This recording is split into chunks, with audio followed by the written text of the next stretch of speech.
Sure. Ramona, you can start the song. Okay.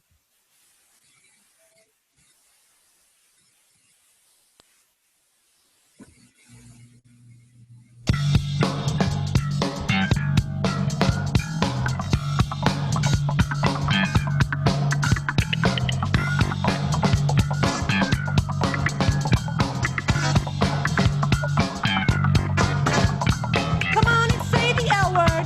It's the only chance you got to reclaim our name and not live in shame to try to improve our lot.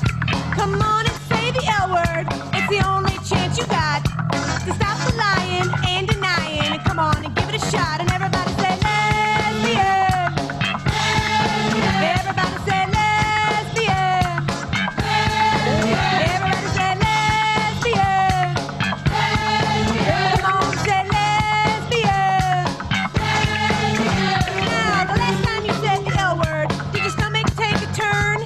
Did you look around to see if the sound was loud enough to make the ears burn? Did you say it in a whisper, or did you just say gay?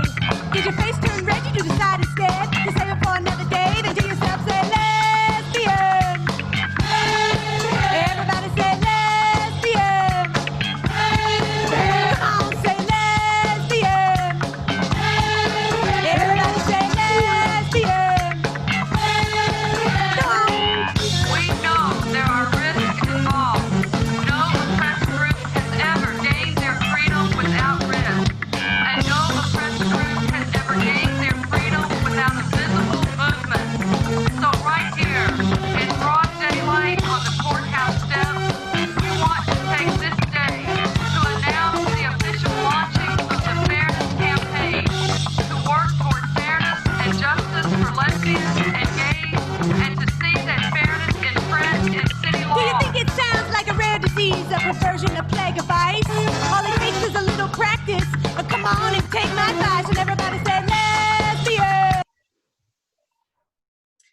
Good evening.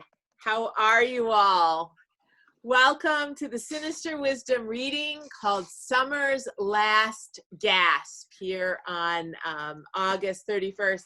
It's the last gasp of summer for those of us in the Northern Hemisphere. I know some of you are joining us from the Southern Hemisphere where everything's exactly the opposite, and I'm vamping and so didn't prepare for that, but thank you for joining us even though it's not the end of your summer.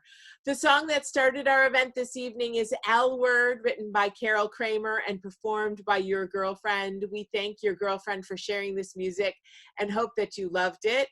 I know that I did. My name is Julie Enzer and I'm hosting this evening's reading. We have a chakra block hour planned for you with plans to wrap up no later than 8:05 p.m. In case you're not familiar with Sinister Wisdom is a quarterly journal of lesbian literature and art. If you are not currently a subscriber, I encourage you to sign up for a subscription today by going to www.sinisterwisdom.org/subscribe, and we will put that in the comment section. A group of monthly sustainers are vital to Sinister Wisdom, so if you want to give $3, $5, or maybe even $100 a month, you can sign up as a sustainer at www.sinisterwisdom.org/sustainers. I send out emails every month when your gift comes in with behind-the-scene details and new information about what we have coming for the journal. One of the exciting developments of the summer has been getting Sinister Wisdom 2021 calendars in stock. Here it is. You can order your calendar today for $15 plus $4.20 for postage and shipping. The link is at sinisterwisdom.org/calendar. That link's also going into the comments. So that's a little bit of my commerce advertising there. This evening, we will have 6 readers who are each going to read to us for 4 to 5 minutes. I'll introduce each reader before they begin. And at the end, we have our open mic with people reading for 1 minute each. I do ask everyone to keep your microphone muted throughout the program. We will give you an opportunity to unmute and wave and cheer at the end of the program. If you want to show appreciation for our readers, you can wave your hands at the end of each reading. And you can use the reaction emojis on Zoom. I'm demonstrating that right now. Do also feel free to light up the chat on Zoom, which you can do by clicking on chat at the bottom of your screen. You also, if you're watching us on Facebook, can put comments on Facebook. When I'm done speaking, I'll be trying to monitor both of those things and bring your knowledge and insight to the whole group. If you need technical assistance this evening, there are two people you can check in with. I'd ask them to wave. Shramona Mandel and Casey Moore are our co-hosts and technical gurus. They will also, I warn you, mute you in a heartbeat if your mic is making noise out of turn. Now, on to our program. Our first reader this evening is Natalie Eleanor Patterson. Natalie is a half-Cuban femme lesbian poet and editor from suburban Georgia, currently working on her BA in English and Creative Writing at Salem College in Winston-Salem, North Carolina. She is the assistant editor for Jacker Press and an editor for One Magazine. Please join me in welcoming Natalie Eleanor Patterson. Thank you, Julie. So I have 3 short poems to share with you today. The first 2 are from Sinister Wisdom's winter issue, and it's a pair of love poems for my partner, Maddie Rosen.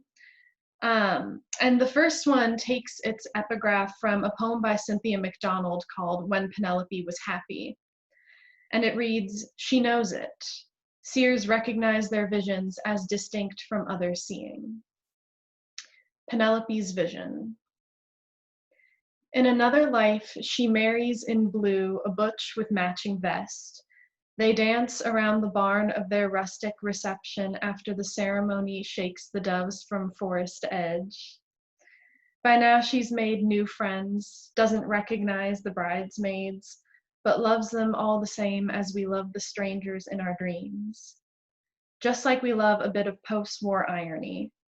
The cake is red velvet, a massacre of sugar and cream on her new spouse's face. They'll honeymoon in Maine, adopt a mess of dogs, raise bees, not for their honey, but for their lives. She'll never sleep alone again, never wait across a wine-dark sea. This she sees somehow as she weaves. Love poem sans passion. I wake up to the touch of cinnamon cereal, sliced apple, windows open to mild February weather and stink bugs vaulting themselves from the ceiling light. I shower in fluorescence. I live the day as it crawls to me before the next cold front sweeps through, eating hard-boiled eggs, Cloroxing doorknobs, swallowing vitamins. I go to bed. I wake up. One day I walk the downtown bridge over the dystopian ruins of Business 40 and a construction worker waves to me from a truck bed, and I notify you immediately. I go to bed, wake up. It's cold again and I have bread and homework. Overhead, blackbirds congregate on telephone lines as I talk myself to oblivion. Here are the symptoms of my week. Here are the emails I receive. Here is my impossible task. I see you in every dust mote, egg yolk, chapstick, and paperweight, let alone the other stuff. I find myself grateful, after all, for futility. I go to bed. I wake up. It is Tuesday. I am in love.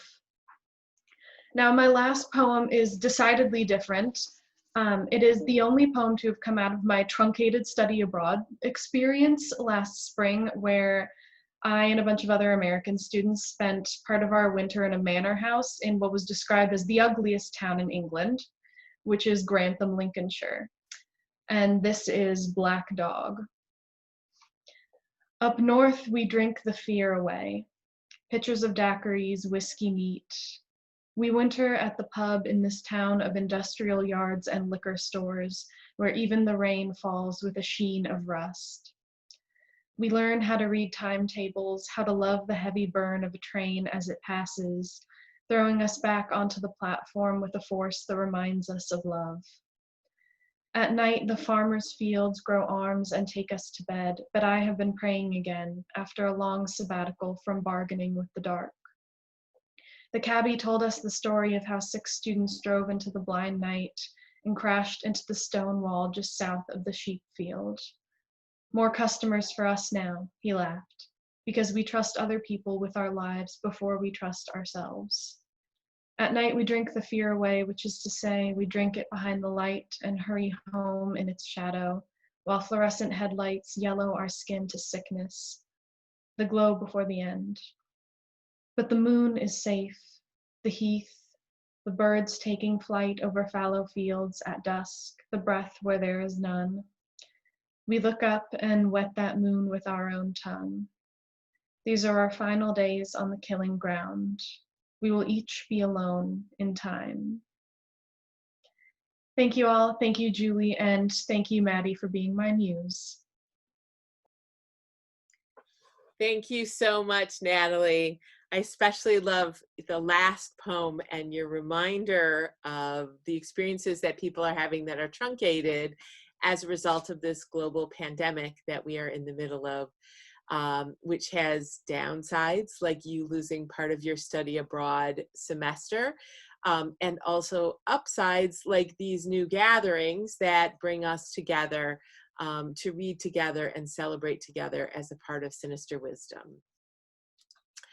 Our next reader has been writing and publishing poetry for over 5 decades. During the second wave of feminism, she toured the country as one of the first openly lesbian poets to publish. The recipient of many grants and awards, she has produced 4 books of poetry and been published hundreds of times in both print and online journals. Her latest collection, Muddying the Holy Waters, a mixture of poems, essays, and old family photographs, will be released by Eggplant Press later this year. The greatest hits of Chocolate Waters, a sapphic classic chosen by Sinister Wisdom, will appear sometime in 2022. Right now, please join me in welcoming Chocolate Waters.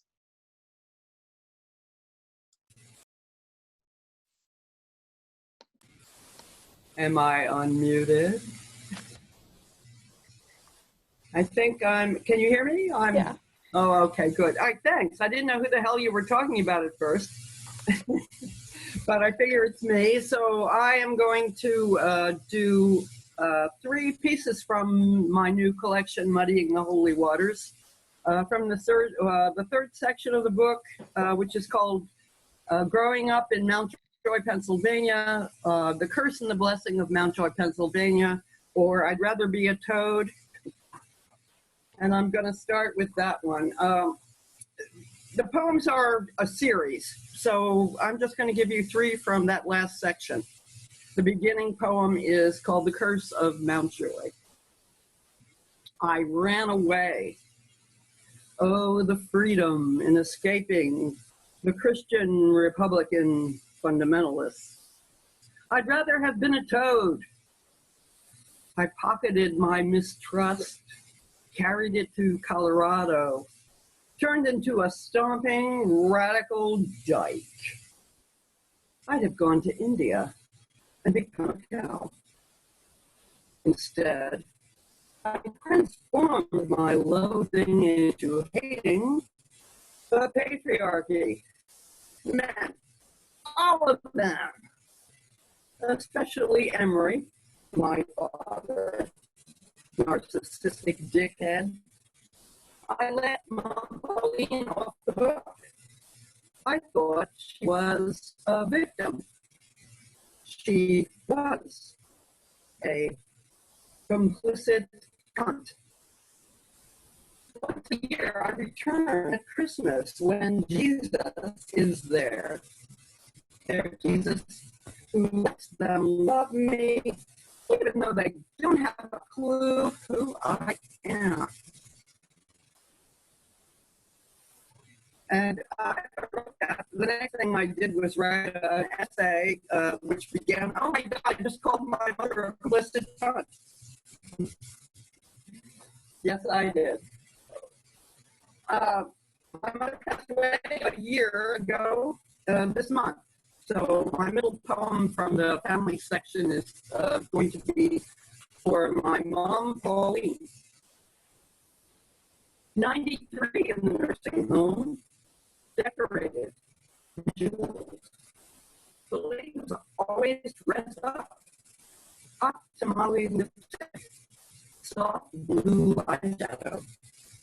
You want us to know you're still pretty as you watch TV, win candy at bingo, match my sister at Scrabble, go to church.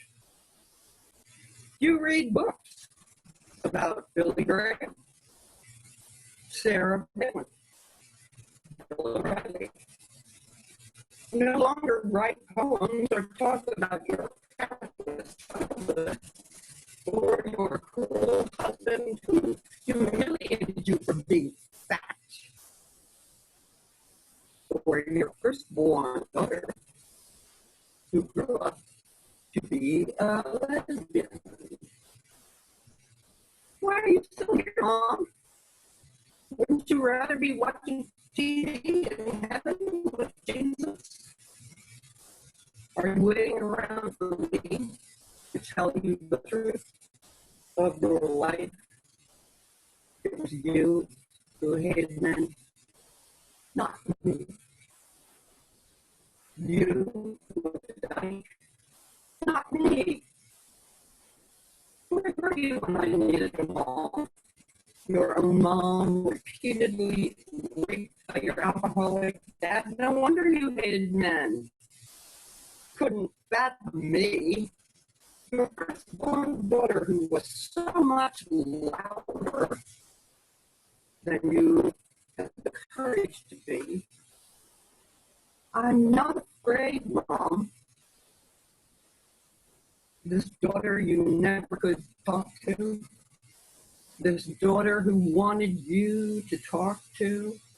Now here you are, hanging on to an unresolved life, and here I am, hanging on to a life that may only be resolved. We understand what we did to each other and forgive. Is it too late? Can we tell the truth before you die? Before I do. Okay, last one. Can everybody hear me? I'm getting a message saying my speaker's not working. Am I okay? Yeah, it's okay. It's coming in and out. You're a little garbled, so that everybody knows I turned off all the videos to see if that might help with the bandwidth question. But it is garbled, and then we have moments of clarity. So we're gonna. Well, that doesn't work. Is there something I can do on my end? I don't think there's anything you can do on your end. All right. You give your last one a shot. All right, we'll go for it. This is the last piece in the book. You'll have to read in between the lines to get the whole story about my people.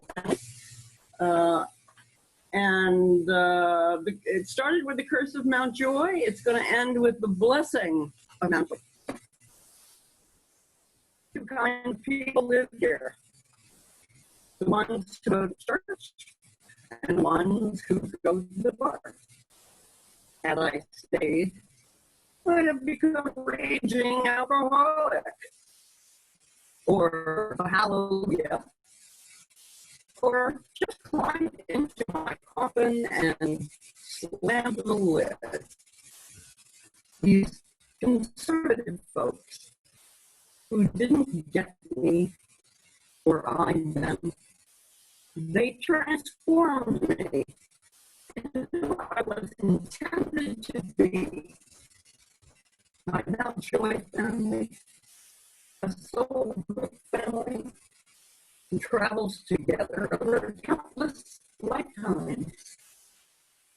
Maybe next time around, I'll be the Christian, Republican fundamentalist, and be the renegades.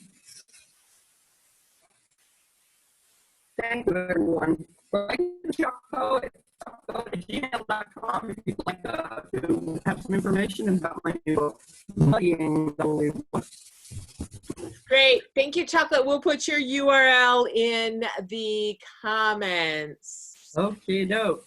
All right. Our next reader hails from Chicago, Illinois. Shalonda Montgomery holds a Bachelor of Arts degree in English with a creative writing concentration. She wrote the original screenplay for the short film 9 to 5, which premiered at the Gene Siskel Film Center in Chicago. And she was a premier poet at the Black Women's Expo. Her short story, Through Trees, is in the literary journal Duende, and the poems Through the Rain and You Have Killed It are in the poetry anthology Urban Voices, volumes 2 and 3. Shalonda currently lives with her son James and her grandmother Emma.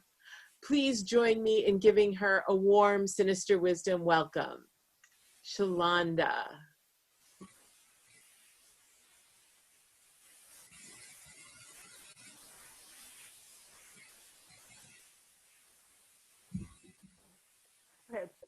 Before I begin, I would like to inform everyone that I have a stutter, and so I ask that you please be patient, generous, and pardon it in advance. I'm reading from Sunday morning. It's in the winter 2020 issue, and it begins, I'm going to ask her to be my girlfriend. Abby thinks to herself as she looks through a dirty church window. Anna Benton, the pastor's daughter, sits alone on the church pew, rehearsing her lines for the junior choir's youth revival performance. Okay, Abby thinks. She looks at her trembling hands and closes her eyes tight. Doubt paralyzes her. She thinks the two locked eyes a few times. Thinks she saw Anna smile at her. Anna Benton is the prettiest girl at Holy Saints Missionary Baptist Church. All of the boys like her and follow her around, and the congregation dotes on her because she is proper, well-mannered, polite, and a straight-A student. What if it's just me? Abby says to herself. She opens her eyes and again stares at the small window.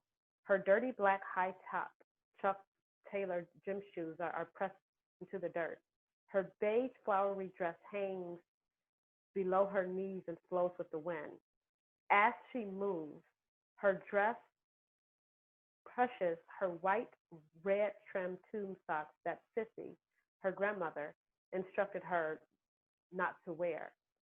She hates dresses but wears them because Sissy makes her. However, she resolves to herself only to keep the socks. This dress would look good on Anna Benton, Abby thought to herself as she dressed this morning. Anna wears pinks and yellows and oranges, and to Abby, Anna smells like honey or freshly cut sugarcane. Abigail, get over here, Sissy now says. Abby runs to Sissy, who looks down at her pointedly. What are you doing over there? You know these people don't want you in their flowers. Abby looks back at the crushed lilies in the dirt, her shoe print between them.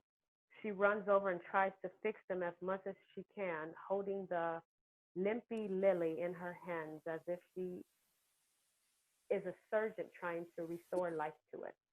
Girl, get over here, Sissy says. Abby lets the Lily go and walks to her grandmother. The lily, withered and tired, slowly returns to the dirt and nuzzles itself within the shoe print. Anna Benton closes her hymn book and sings her verse.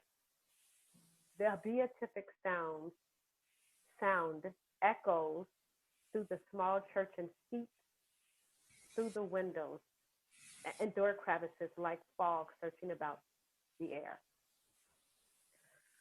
Why don't she ever sit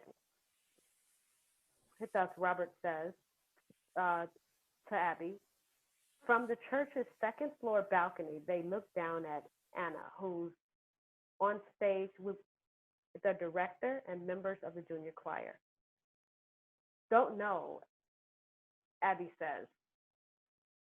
Several members of the junior choir prepared to sing. She is so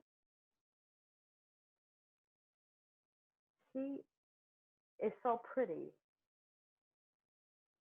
Robert says and wipes his sweaty brow.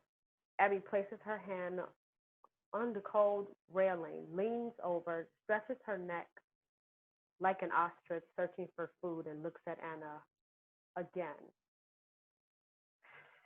He okay? Okay? No, she more than okay.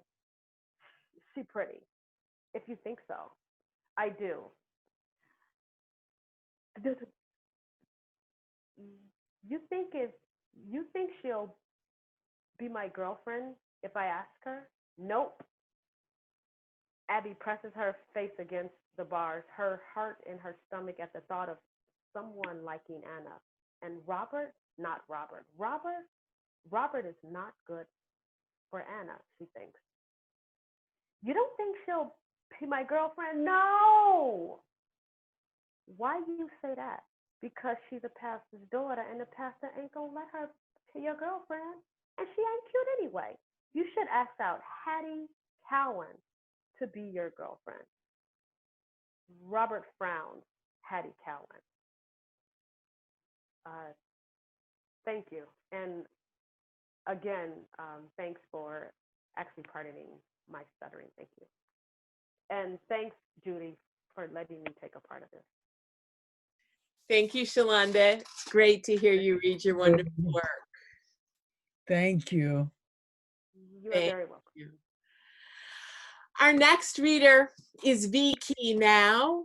V is the author of 4 poetry collections: Human, Tetris, Sheep Machine, Umbilical Hospital, and The Old Philosopher, which was the winner of the Nightboat Prize for 2014. V also wrote the short story collection, A Brief Alphabet of Torture, the novel Fish in Exile, which was published by Coffeehouse Press in 2016. She was the Fall 2019 Fellow at the Black Mountain Institute. Please join me in welcoming V to read next this evening. Thank you, everyone, for coming. Thank you, Julie, for that introduction. And I'm really happy to be reading with everyone here. Can you hear me okay?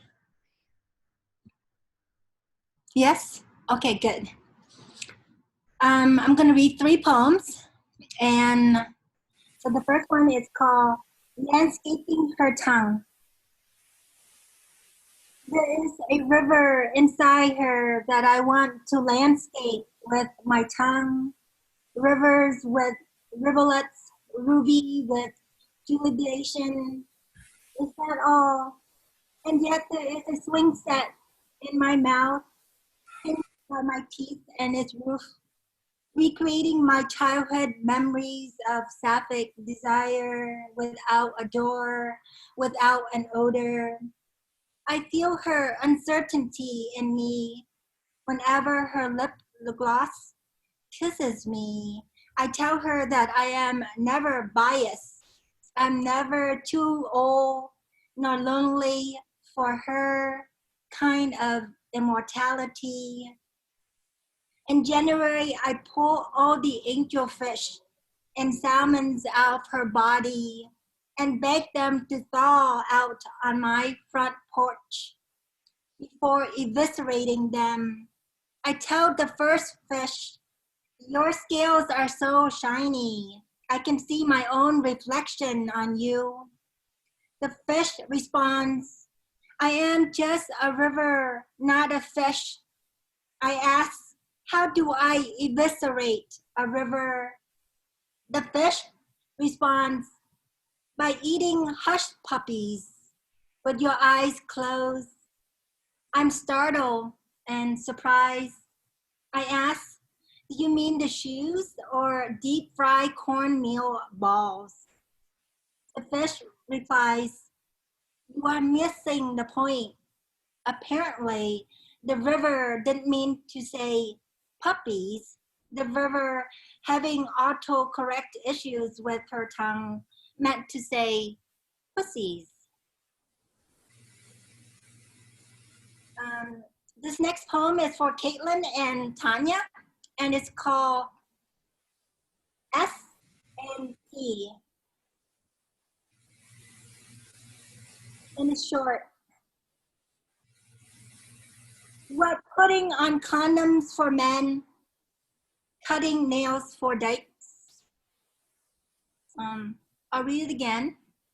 It's called S and P. What putting on condoms for men, cutting nails for dykes. S and P, I originally, a title is as Sex and Protection, but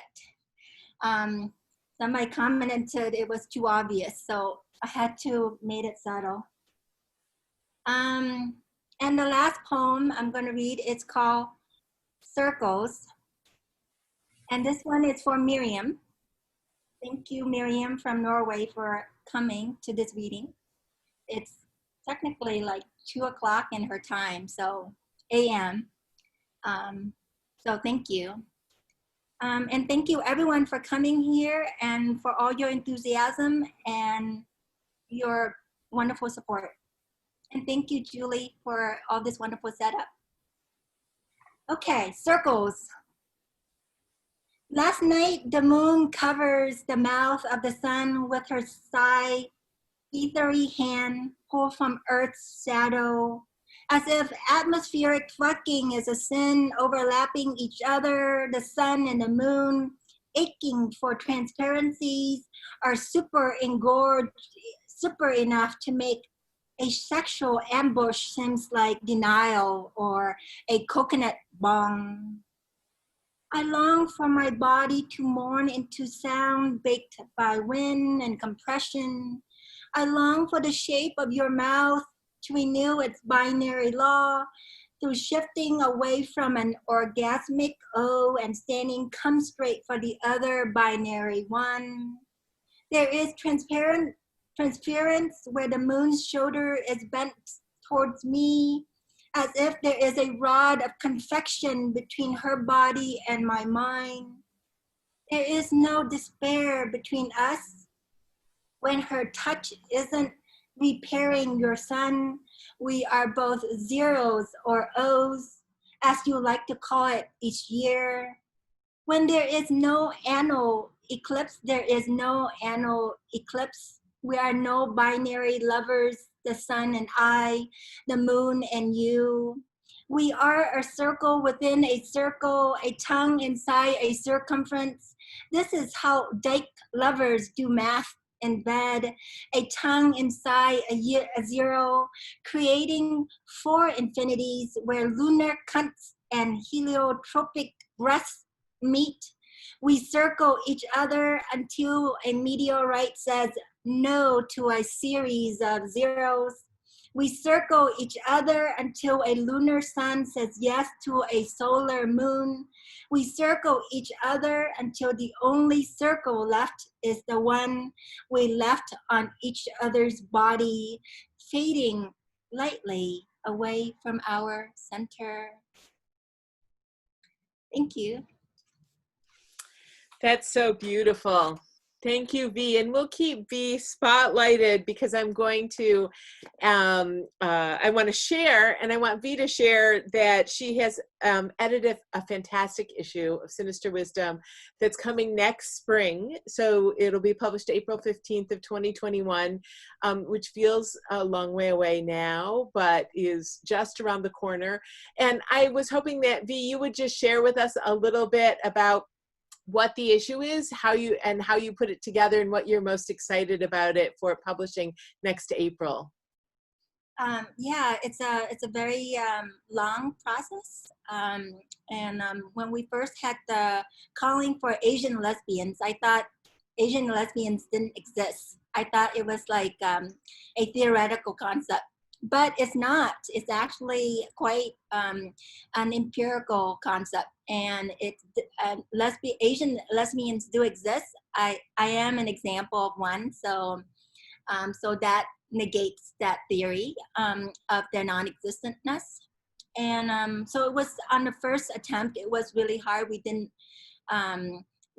have a means to express the calling in a way that would receive the kind of submissions that we desire. And I think through social media, I think Julie and a few other folks were able to rally up quite a few submissions.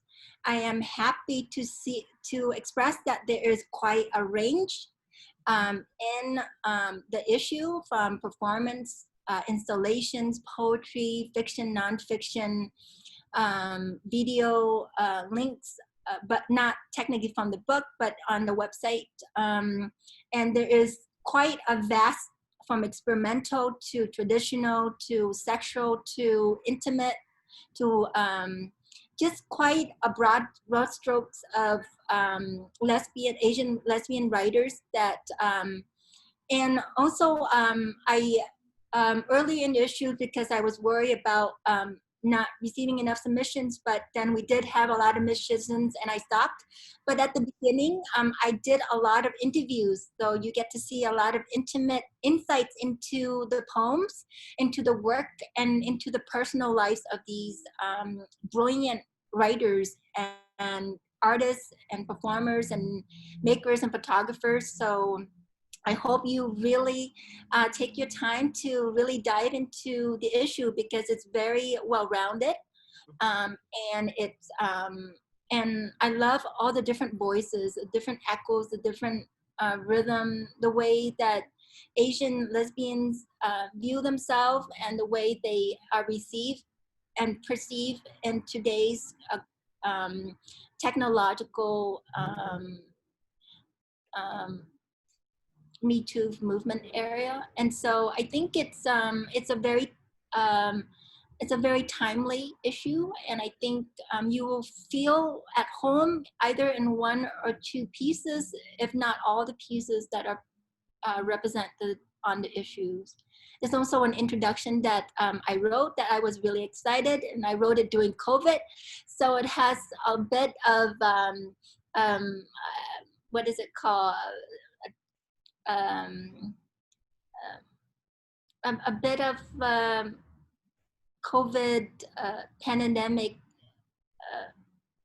What's it when a star bursts and then it leaves it's an intensity, right? Like there's an intensity that of everything all coming together, and then COVID happening, and then, you know, kind of wondering what world will this book come out into. Yes, exactly. And so so I'm very excited about the process. It's a lot of work, but it's very much needed work, I think. And it's an amazing issue, and I can't wait for everyone here to read it, who are subscribers, and also to welcoming you and contributors to the issue back for another Zoom Room launch event that we'll do hopefully on April 15th, depending on where that falls in the week. So thank you so much for all the work that you've done for the issue, and all the work that's yet to come as it gets out into the world. Thank you, Julie, for giving me the opportunity. Yep. All right. Thank you. We'll resume our reading with our next reader, who is Cheryl Clark. Cheryl, for those of you who do not know, is the author of Narratives, Poems in the Tradition of Black Women, Living as a Lesbian, Humid Pitch, Experimental Love, and By My Precise Haircut.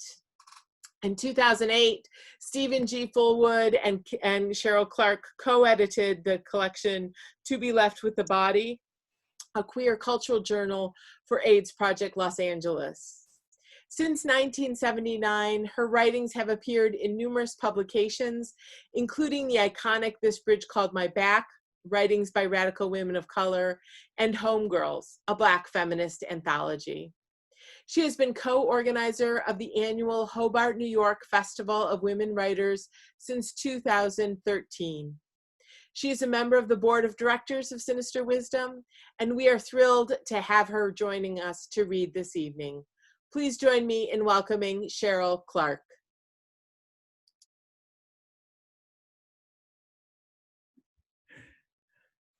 Good evening, everyone. Can you hear me? I hate the way I look, but anyway, I just want to show you these 2 issues of Sinister Wisdom. I first published in Sinister Wisdom in 1982, and then more recently in 2011. So Sinister Wisdom has been a good friend of mine, a good lesbian friend of mine for however many years that is. I don't even want to count. But I thank you for attending, and I want to thank Julie Inzer for keeping Sinister Wisdom going. The first poem I want to read is called Living as a Lesbian in the City. I come to the city for protection and to witness the thick transactions of women and women and dance with my head. My turns are calculated to end on the right foot, to subdue the hip movements. The city fumes with expectations and the smells of women wanting women. I've been in love 6 times in the last 6 months and ain't done trying yet. And I want to thank Sinister Wisdom for reprinting my bestseller, Living as a Lesbian.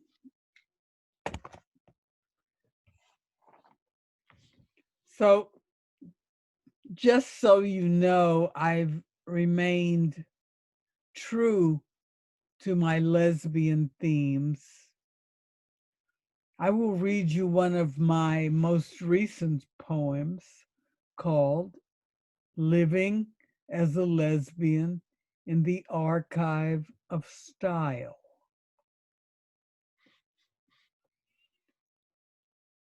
I'll begin with this epigraph. I remember one summer I worked a lot in Washington Square.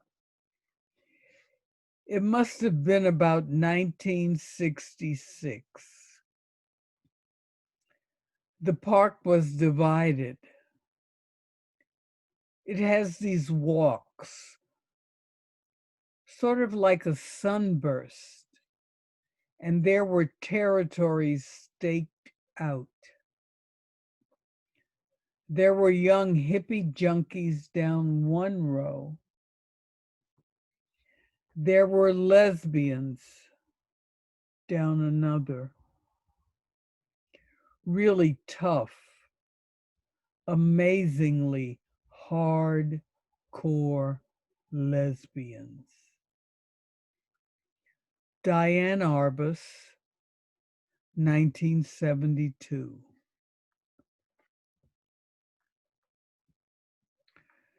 Regular Lucky Strike or Camel Pack rolled up into the sleeve of a short sleeve banlon pullover. Pleated gabardine slacks, silk stocks, and the smallest men's size wingtips. Is this what you mean by hardcore? Or this, a very white and very pressed tee inside black chinos, highly polished black penny loafers with dimes inserted in the slot, and Clorox white crew socks. Quiffed and pumped a la James Dean or Tony Curtis, or conked and coiffed a la Jackie Wilson or Dee Clark. Hardcore? Or do you mean by hardcore scowling to conceal the thrown away, runaway, abused, abandoned heart of a small child shut behind a closet door, blocking the blows or errant advances of some wanton relative or foster parent? Or by hardcore, do you mean committed to the practice of waiting on and for their femmes, often older and more schooled in the ways of roles, who rescued and raised their butches the rest of the way while nasally singing, "Come over here, Daddy. Let me wrap my long legs round your neck and rock you, rock you, rock you a little while." Thank you.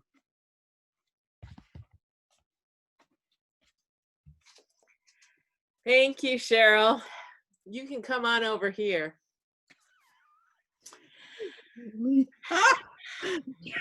Julie, you're too much. Our next reader rambled on the lesbian road for decades, from coast to coast, from women's land to women's land, from writing conference readings to bookstore readings, from Michigan Festival and pagoda performances to Jamie Anderson house concerts. Yep, I'm talking about Corki Culver, a founding mother of North 40 and the first lesbian CR group in the South. She has a PhD and is professor emeritus from Santa Fe College. She's married to Marie Steinwatch. They live on a lake in North Florida with bluebirds, cranes, and whistling ducks. Please join me in welcoming Corki Culver.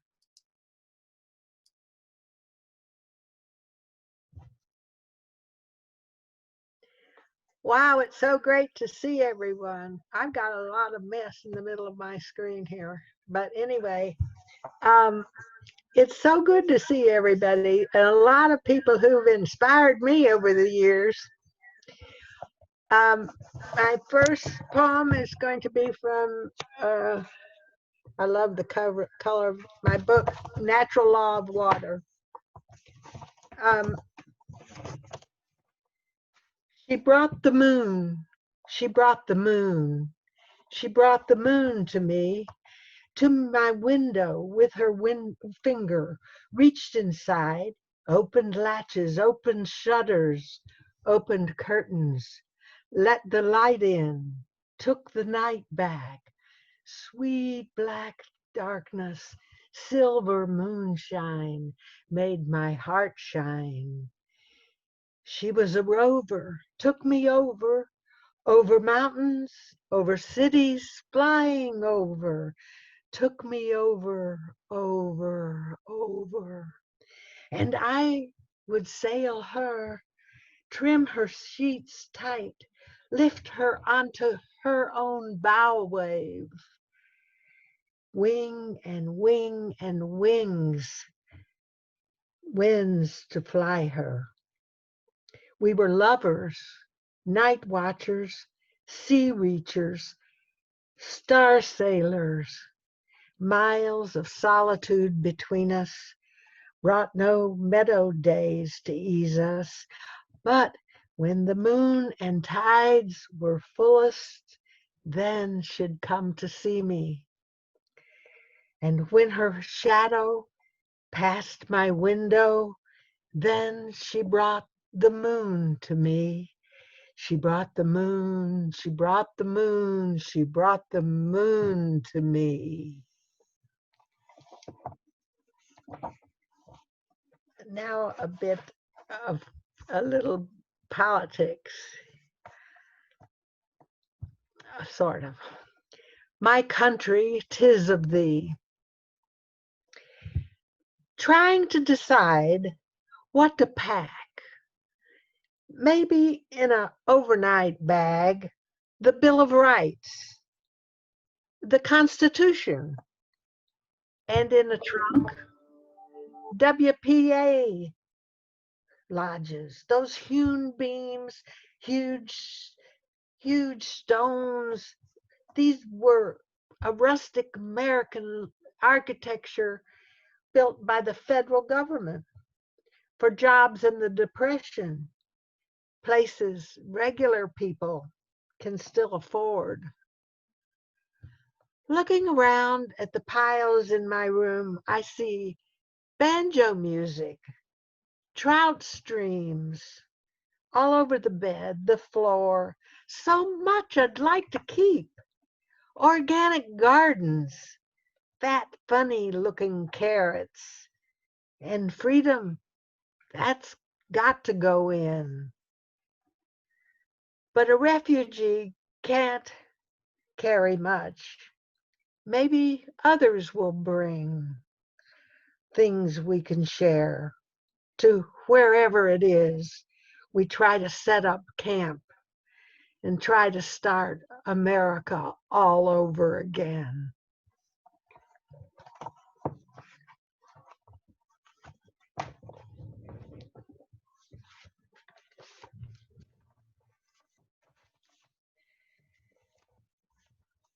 And now I'd like to read Ode to the Laughing Orgasm.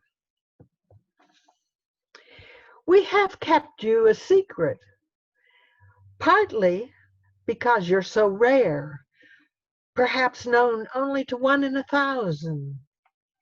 Secret, partly because you erupt spontaneously and shock, sometimes offending the lover, and sometimes embarrassing the bearer of these good tidings.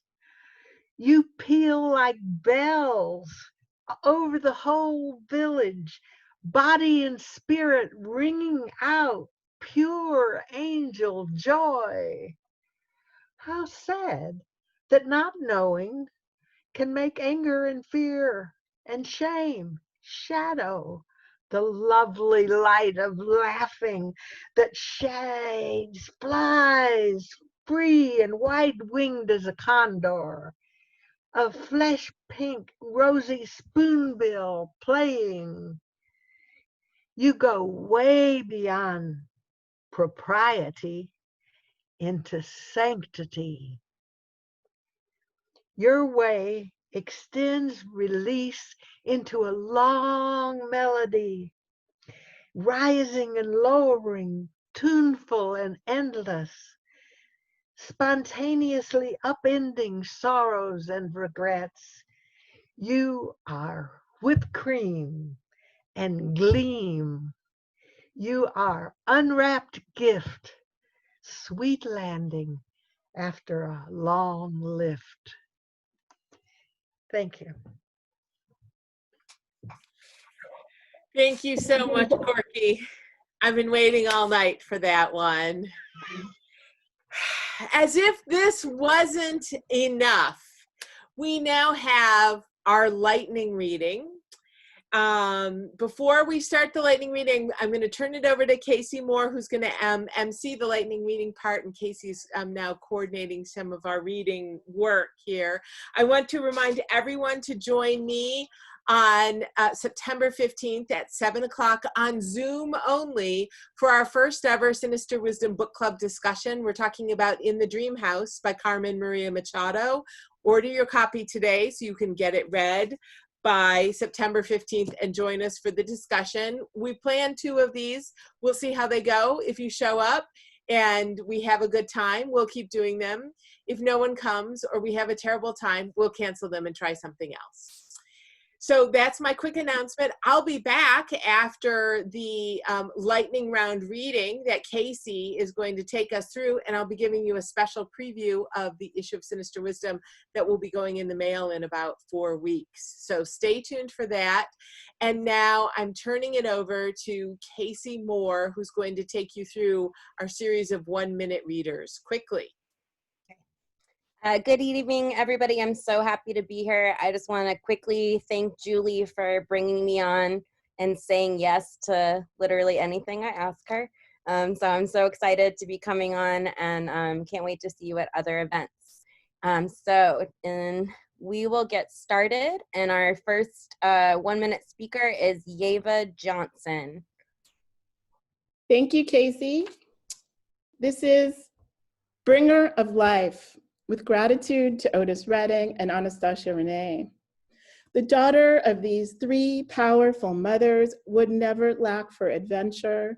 It was about 9:30, and they were sitting on the dock of the bay, Imogen and Octavia Butler's fledgling herself when the azure waters swelled up, and she was plopped on the copper sand, gasping for breath, crawling and clawing her way into the world. She was no Athena, just the daughter of the Black Venus of Willendorf. She was no Athena, crawling and clawing her way into the world about 9:30, when she spied Octavia Butler's fledgling flirting at the water's edge with Imogen. She was gasping for breath and was so in awe, dipping and diving her way through the world. She was no Athena. She was a water woman on life's adventure, and she was the daughter of these 3 powerful mothers. Thank you. Thank you so much, Yeva. That was beautiful. Our next up is Doris Davenport.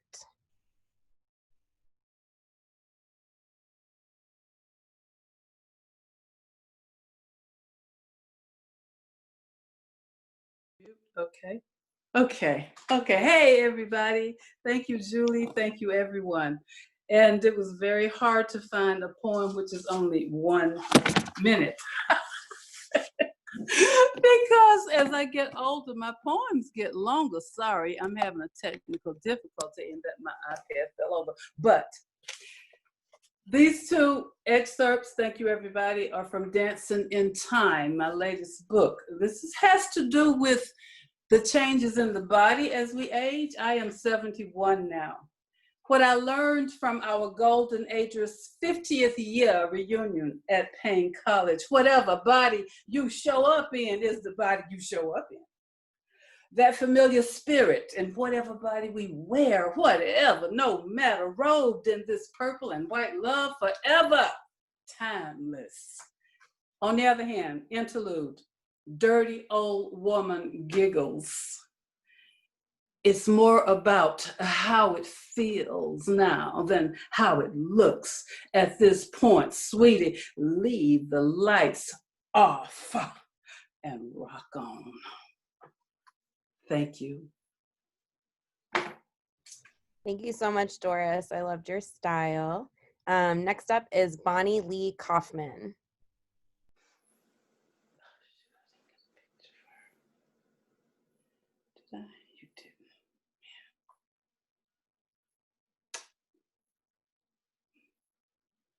No sound.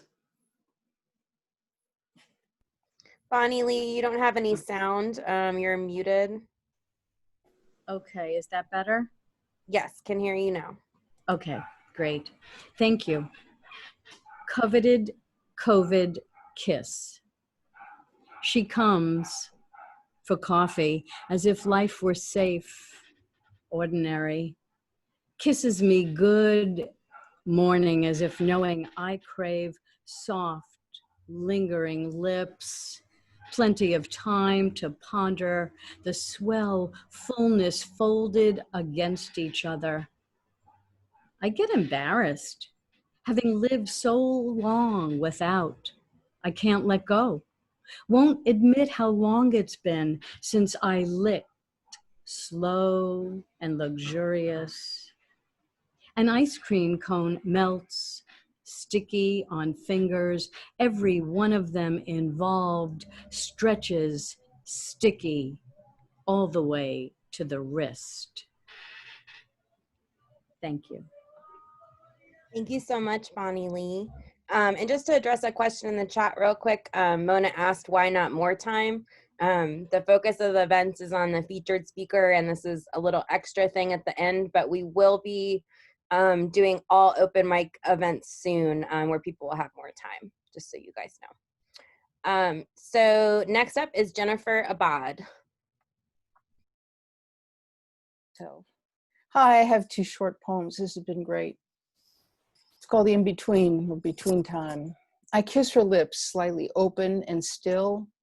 Feel the shift from warm to cool, close her eyes one last time. I'm in between what just happened and what happens next. Change is slow. I practice daily like a child at her piano where she struggles to learn new music, looks forward to a day when it comes together and sounds pretty good. This is called Fantasy. Licorice, licorice, licorice tea. I make a pot full when you come to court me.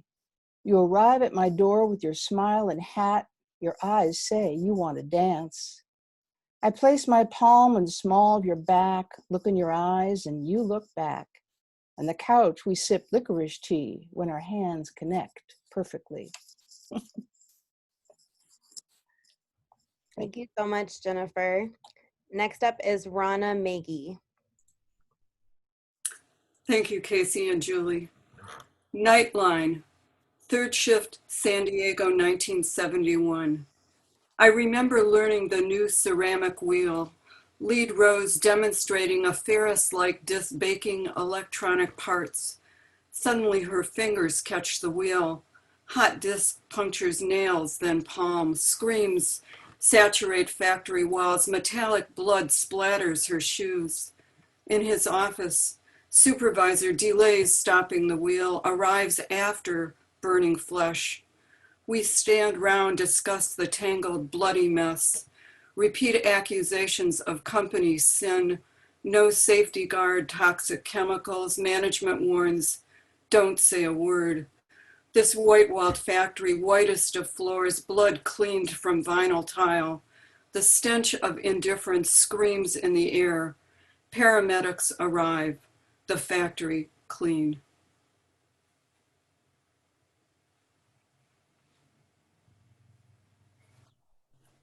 Thank you so much. Excuse me. Thank you so much. That was wonderful. Next up is Abby Bogomolny.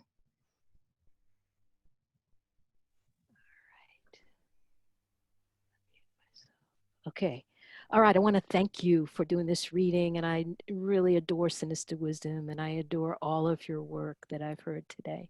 So this is called Of the Light, and it came from watching a fly buzz around my house. We live in someone else's house, wide doors and window screens, though we hurl ourselves against the light, escapes beyond our means. From the wide cave of her belly we came to forage the fruits of the sun, till strength moves us to challenge the night with tremulous deeds of our own. When fog fills the bowl of the bay to later disperse on the Rhone, we glance up at diamonds of light pour through her felt-covered dome. Still living in someone else's house, wide doors and window screens, we hurl ourselves against the light to sail beyond our dreams. From the wide bowl of her belly we came to ripen with just enough glow till it's time to trace our light show home when we become what we came here to know. Thank you so much, Abby. Next up is Susa Silver Marie.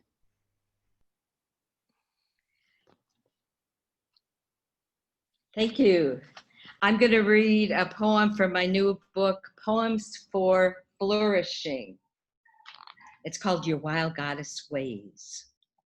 Okay, you nun, you, go ahead and pray, but while your monastic routine calms you to neutral, don't forget I'm waiting to pounce on any passion scrap I see on your street. I'm the heroic delinquent you pray for, sister. So unbolt your door or you will blow. Throwing it wide feels good, not your goody good, but the kind of chaos that comes from the stars. Where do you think you came from anyway, sister?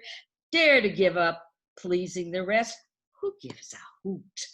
Only you do have the stuff to risk and gamble to please your unruly queen. Delight in your wild goddess ways. Let pandemonium make you ditzy, turn you glitzy, burn you true. Give me your rowdy center stage and I'll open your life. Thank you so much, Susa. So our last speaker who's going to close us out is Jessica Folk. Hi, everybody. Thanks again, Julie, for giving everybody the opportunity tonight. So I'm just going to read a short poem called Strangled Breath. Count me amongst the ways you failed the world, in the ways you wanted to love but couldn't. Line me up with the sheep in your evasive slumber, skipping past lavender satchels and pills downed with the sharp taste of bourbon over ice. Ask me why the world takes away so much more of us than we have blood to give, dripped from unsanitized needles, drying in irregular swatches on sweat-soaked skin. Tempt me with your kisses, the poison leaking from overstretched pores filled with empty promises and sour intentions. Promise me the world as you undress me with your unsteady fingers, nails scraping against denim, wetness escaping my core as you draw me nearer. Take me like I'm yours, because that is the thing I want to feel so desperately. Though I will try to speak, the only sound that will escape my lips is a strangled breath, an unending sigh until there's no air left in my tired lungs. Thanks. Thank you so much, Jessica. That was great. As I promised, I'm going to give you a quick flash of the new issue of Sinister Wisdom that will be going out. Looks like it's a little, but you see, it's a beautiful Dyke jacket, and it's called 45 Years, a tribute to the Lesbian Herstory Archives. It's going in the mail shortly. I also didn't mention earlier, because we've already filled our first writing workshop on September 12th, but we're doing another one on November 21st, and Casey Moore will be hosting that. So if you'd like to sign up for that, please do that now. It's limited to 12 people, all free and on a first come, first served basis. Now, if everyone would turn on your video, and I put us all into gallery view. Shimona is going to start up the L Word song again. We're going to listen to that. You're welcome to unmute yourself, wave, chat, look at everybody, and when the song ends, I will end the call. So Shimona. Hi, Meryl.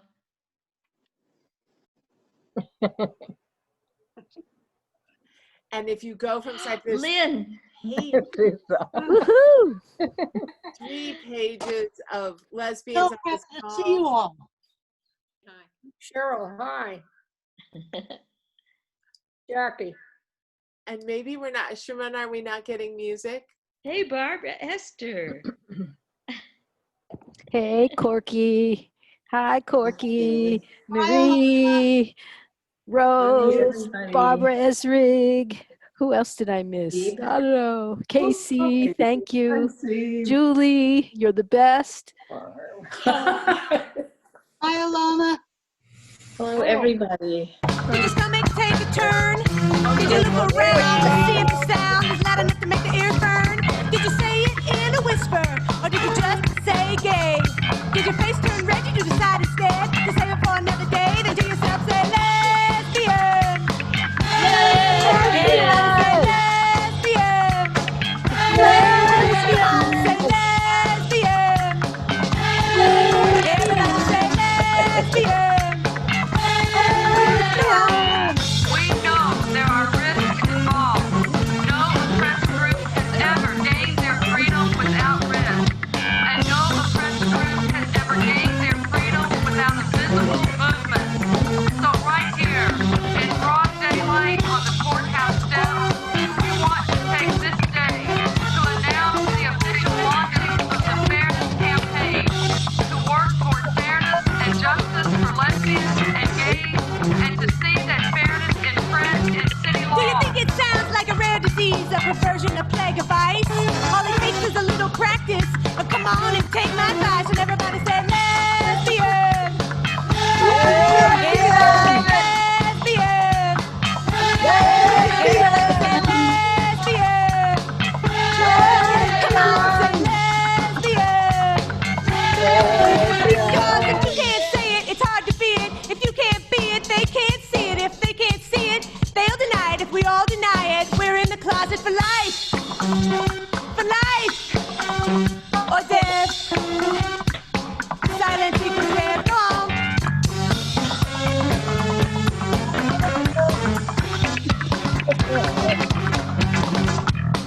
Violence against lesbians and gays has increased every year since the start of the AIDS crisis.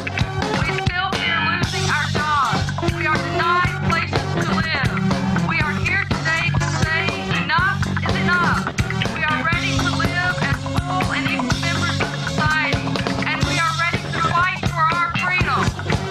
So give me an L. Give me an E. Give me an S. Give me a B. Give me an I. And everybody say lesbian. Everybody say lesbian. Come on, say lesbian. Everybody say lesbian.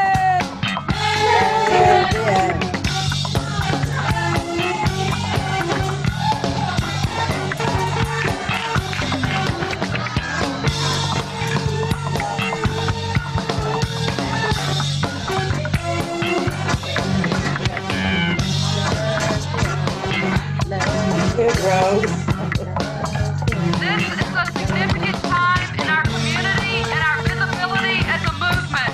We must be strong and proud and out. The next time you say the L word, think of the woman next to you, or your teammate on the soccer field, or the wise one that's helping you through. And think of your high school basketball coach, or your last music festival crush, or your ultimate erotic fantasy. It's okay to blush. Or find a mirror, look yourself in the eye, and with warm regard, say the L word, say lesbian. Lesbian. Say lesbian. Come on, say lesbian. Everybody say lesbian. Everyone say lesbian. Everybody say lesbian. Come on, say lesbian. Everyone say lesbian. Thank you all. Bye. Wow, that's Thank you, great. everybody.